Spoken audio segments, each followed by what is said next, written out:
Բարև ձեզ հարգելի հայրենակիցներ։ Մի հատ դեպքի մասին եմ ուզում ձեր հետ կիսվեմ ու հասկանամ մեր հայ ազգի գյուղացիների թշնամին ով է Հայաստանի Հանրապետությունում։ Ուրեմն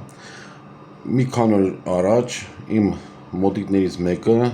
պետք է գար Ռուսաստանի Դաշնություն, խնդրեցի, որ իր հետ բերի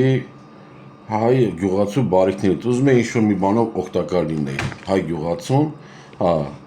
գնեի սալոր, գնեի դեղց, ծիրան, ու այդ ամեն ինչը խաղող բերեր Ռուսաստանի Դաշնություն, դրանով ինչ-որ մի փոքր լումա ունենայի, այդ 20-25 կիլո միրգը տեղափոխեի ուրիշ երկիր։ Դուրս է գալիս, մեր ծանոթը գալիս է, անցնում է ռեգիստրացիան, հանձնում է արկղը միրգ բանջարեղենով, նստում է ինքնաթիռը, մեկ էլ հայտարարում են, այս ինչան, արի բագաժդ վեկալ, իրավունք չունես տանել։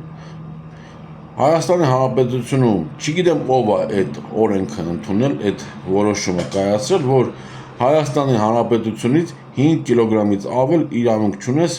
միրգ բանջարեղեն արտահանել քաղաքացիական ավիացիայով։ Չհասկացա,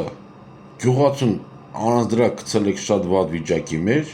մի հատ էլ որ կողքից մարդիկ 20-25 կիլո միրգ են առնում, ուզում են արտահանեն, կառավարության որոշումն է, թե նախարարի որոշումն է, թե ում որոշումն է, ուզում եմ հասկանալ, 5 կիլոից ավել չի թույլատրվում արտահանել։ Դուք գյուղացու թշնամին չեք, այ կառավարության ղեկին նստած ոչ բարոն Նիկոլ Փաշինյան։ Մի հատ կարաք բացատրեք, ինչն է պատճառը եղել, որ 5 կիլոից ավել չի թույլատրվում միրգ բանջարեղեն, մարդը որ իր տոմսը առնում ավիատոմսով, իրան հասնում է 20 կիլո բեռնա փոխադրել ուրիշ երկիր, 5 կիլոից ավել չի թույլատրվում միրգ բանջարեղեն տեղափոխել։ Կարաք դրա իմաստը բացատրեք, ինչն է պատճառը եղել։ 5 կիլո դեղձեր, 5 կիլո ծիրաներ, 3 կիլո ինժիրը հայերեն մոռացա ոնց են ասում,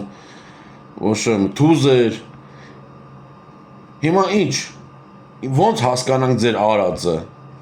Պատկերացնում եք հարգելի գյուղացիներ, ինչքան ապրանք չի թույլատրվել, որ տենց գոնե 20-25 կիլոյով դուրս գա,